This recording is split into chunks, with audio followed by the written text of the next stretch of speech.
With Link Joker and Royal Paladin out of the way, let's take a look at Kagero.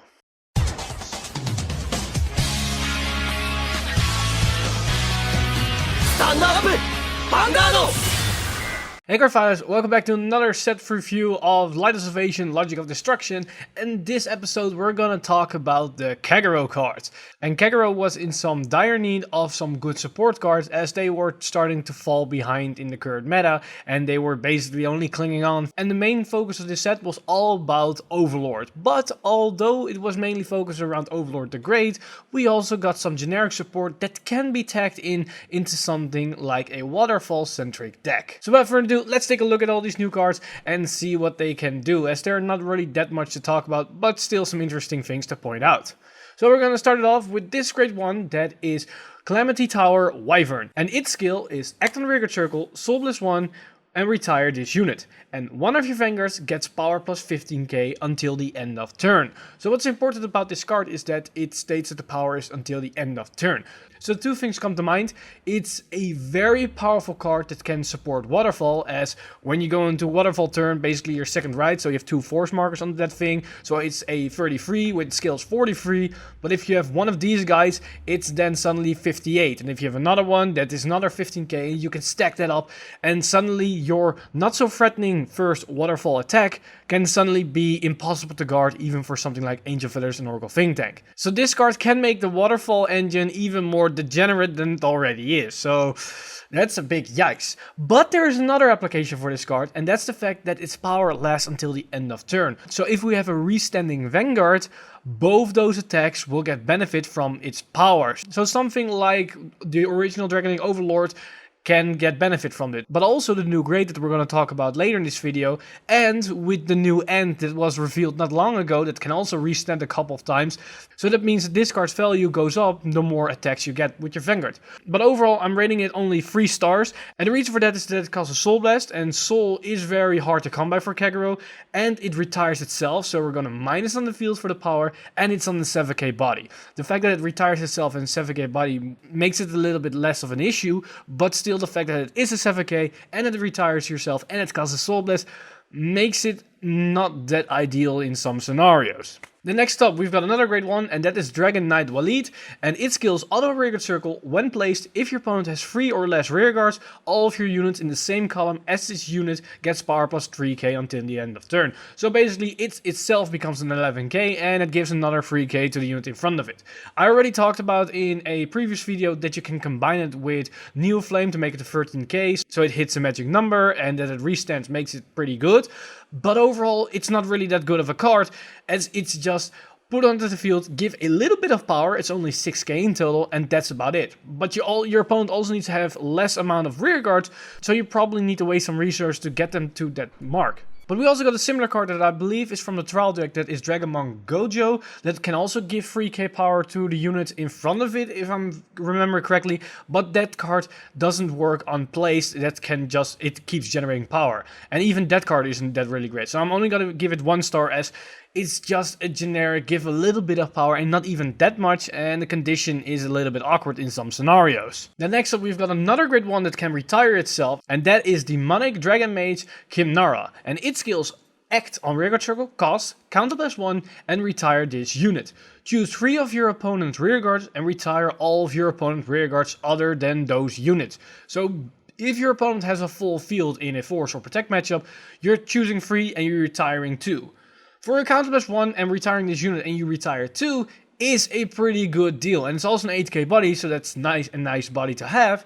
So in some scenarios it can be very good. A counter plus 1, retire 2 is a good trade-off. But in something like against an Excel deck, this can be deadly. If they are sitting at like 6, 7 rearguards, you can retire 3, 4, 5 rearguards for only 1 counterblast. And you don't even have to waste a powerful unit that does a field wipe. No, it's just a great one that does it, and then you can swing in with a Waterfall or Dragonic Overlord or something like that. That's really strong. And it's also, if you look at it like a premium perspective or against the new Royal Paladin field, if a field has completely resist, or you can just choose only 1 unit, you're getting even more retires out of it because the retiring effect doesn't choose anything. It's just the fact that the ones that you didn't choose are going to be retired. So it's an anti-resist card. This is very powerful. So I'm definitely going to give it 4 stars as it is very powerful, but it still has some lacking issues as seen as if your opponent has a low number of units on the field. This card really doesn't do anything, and it is also minus on the field as you need to retire it. The next up we've got a new grade 2, and that is Wyvern Strike Gajeelbird, and it skills auto rearguard circle. When your other flame dragon is placed on the Vanguard circle or rearguard circle, this unit gets power plus 5k until the end of turn. This is not really a great card. It's a 9k body, so that's already a downside to something in the Force Clan. And it only gets power the moment that you play something else. So when it's entered the field, it doesn't really do anything. You need to call another card. And sure, riding counts, but it only works with Flame Dragons. And there are some good cards that aren't Flame Dragons. So it will not even activate on every card that you place in the field. And as we know with Kagero, they have some issues by filling the field with consistent rearguard. So this card's power level is already capped by the definition that it's in a Kagero clan. So that's why I'm only going to give it 1 star, as it doesn't really do anything. And there are other cards that can generate power for themselves much easier and potentially can retire stuff and things like that. And that's way more important for Kagero right now. Talking about retirement, let's take a look at this grade 2, that is Dragonic Burnout, as its skill is active rearguard circle, once per turn, cost, counterblast 1, and put a grade 2 or greater card from your drop zone on the bottom of your deck, choose one of your opponent's rearguards and retire it. This is in my book definitely a 4-star card, as it is something that Kagero really needs. It's an on-demand retire option, as most Kagero cards are just really awkward to use for the retires. It's on place usually, and it has some weird restriction to it. Like in Bar's example, you can only retire something in the same column. Or with Berserk Dragon, it's only on place. Or I believe we also have Nahalan that can only retire something from the back row. They are usually on place with a restriction to it. This is just an act ability, use it whenever you want, and it's only for 1 counterblast, and you can retire whatever you want. That is really good. The only reason why it's not a 5-star is that it doesn't gain power, so it's just a 10k vanilla card on its own that can retire. That's a good thing, so that's why 4 stars. But also you cannot really use it effectively early game, as you need to put a grade 2 or higher card from your drop zone back to your deck. So you probably cannot use it on your grade 2 turn, and probably not in your first grade 3 turn. But overall, besides that, it's really a good addition for Kagero. Then another card that can retire a lot, that is this grade 3 Fire Rage Dragon, and its skills auto Vanguard to rearguard circle, when placed, cost, counterblast 1 and soul blast 1, put the top card of your deck into the drop zone, choose the same number of your opponent's rearguards as the grade of that card, retire them, and if you did not retire even 1 unit, this unit gets critical +1 until the end of turn. This is a new gamble card for Kagero where you can potentially retire a lot or you retire nothing. In my personal opinion, this is a 3-star card, as it averaged out on something like probably retire 1 or 2 units. If you retire 1, it's a little bit because it's on a grade 3. You can run it as a side grade 3, but it's not really that ideal. The upside is that it has a force marker and it works on Vanguard to rearguard circle. If you milled a grade 0, then you get a critical. A counterblast and soul blast for a critical on a rearguard isn't really that great, but we have some synergy, and with the force markers that can be really annoying for your opponent to deal with. But there are times where you're gonna mill a grade 2 or a grade 3 or a grade 4, potentially we have Novell. And if that happens, then suddenly this card's power level spikes a lot up, as for a counterblast and soul blast, retiring 3 rearguards is a pretty good deal. So that's why I'm going to give it 3 stars, as it can be a really good supporter grade 3 if you want to run it in your deck. Now we're getting to the high rarity cards of the Kagero cards, and we're going to start off with Sabel Dragonewt, and that's the new grade 1, and it got 2 skill. Its first one is auto Vanguard circle. When its attack hits, draw a card. We've seen it before with the grade 1 for Gear Chronicle as well as the one for Narukami. It helps with the fact if you went second, so you have some pressure tool on your first attack turn. Overall, I'm not really personally fond of those skills, as it means you have only one specific moment where that card can benefit from that skill, and that's when you win second and when you have it in your opening hand so you can ride it. Otherwise, that skill is just nothing on the card. It's basically blank. And it also needs to hit. Your opponent can deny you even that, and sure, they wasted the card from your hand, but in some scenarios they really don't mind it. And then we get to its second skill, and it's auto rearguard circle. When your opponent's rearguard is retired during your turn, cost, retire this unit and draw a card. Overall, this is basically a new cycle card that is similar to what we've seen before with Ermo. The only upside to Ermo is that it can countercharge as well. And Ermo's own unique thing is that it can get plus 3k when it boosts. But this card still has the first ability that when it attacks as a Vanguard and it hits, you can draw a card. So overall, I'm going to give it 4 stars as it's a very effective cycle card. And that is something that Kagero can use in some scenarios. And together with Ermo, that means we have potentially 8 cards that can cycle themselves. And sure, it might come up that the Vanguard skill will activate and you get an extra draw of it. And that is still a very powerful thing, especially for Kagero that doesn't really have that much draw potential in the clan itself. So that's why it's a 4-star card that's probably gonna run in a couple of decks, as cycle is always good. Then next we have a specific grade 2 for the Overlord engine, and that is Dragon Full Armored Buster. And it got 2 skills. His first one is continuous Vanguard to rearguard circle.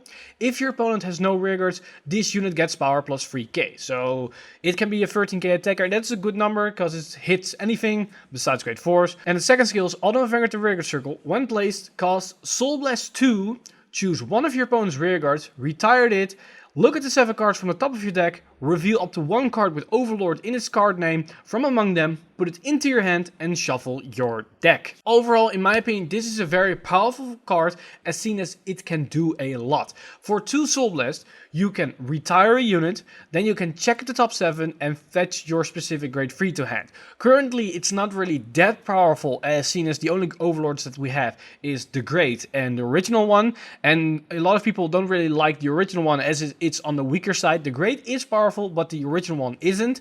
But with the upcoming support set after this, with the Heroic Evolution, we know that Overlord the End is coming, and that is going to make this card a lot better. The only downside to this card is the fact that it costs 2 Soul Blast, and Soul is really hard to come by for Kagero, and we need more ways to fill our Soul. And that's why I'm only going to give it 4 stars, as there is a lot of value in this card, and it's a very good engine support card for Overlord itself, but it still is limited in the way that it costs so many soul, and it will be better the moment that we get more consistent ways to fill our soul or other cards that don't rely on soul anymore, so we can focus our soul efforts on this card. Now we get to the final 2 cards, and that's basically the main 2 cards for Kagero. And the first one I'm going to talk about is Dragonic Neoflame, and its skill is Auto Rearguard Circle. When your Dragonic Overlord the Great attacks, until the end of battle, that unit gets power plus 5k, then cost, counter plus 2, and that unit gets a critical plus 1.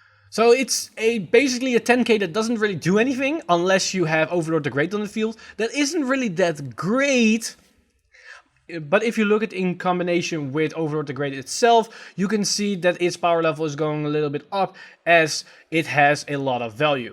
But if we look at the card itself, the interesting thing about it is that it doesn't specify that Overlord the Great needs to be on the Vanguard circle. So if we have a rearguard Overlord as well, then they both get the plus 5k when they attack. So we can generate a lot of power out of it. And we can also put another Neoflame in the back row just to generate even more power on the field. And the fact that we can potentially counter plus 2 to give that Overlord a crit. And mind you, that crit is only until the end of battle. That makes the card a little bit more versatile as we can put our opponent in some awkward scenarios. But overall, I'm going to give it 3 stars as, yes, it may look like a vanilla 10k that doesn't really do anything and it should be a 1 star. But with that power potential and with that crit itself and also new gameplay mechanics that you can put into play with Overlord the Great and with Neoflame makes it a lot better, and that's why I think it's a good solid card, and that's why it's a 3 star in my opinion. Then we're going to look at the final boss monster for Kagero for this set, and that is Overlord the Great himself.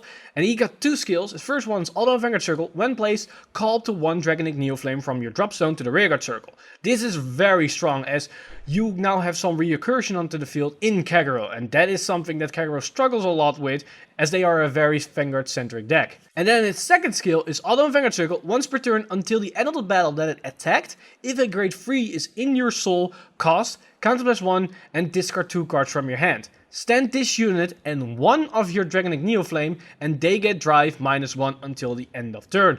So this card can basically give you 2 additional attacks. Yes, you will -1 on your hand for that, but instead that you only get one extra Vanguard attack, you now also get an extra rearguard attack. And that is really good. And it's seen this with its first skill. When you ride it on the Vanguard circle, you can get a Dragonic Neoflame from the drop zone to the field. You could basically use its second skill in full effect always. And that is really good. So now you can put out 5 attacks in a force clan. And that is not something to sneeze at, as that can be really threatening, especially if you drive check some crits or something. And with the new Neoflame that can give a crit to your Vanguard whenever you want, makes it a good combination play. Overall, this card is in my book definitely 5 stars, as it's a very good pressure tool that can even overcome some scenarios that Waterfall can't. And this is a strong card.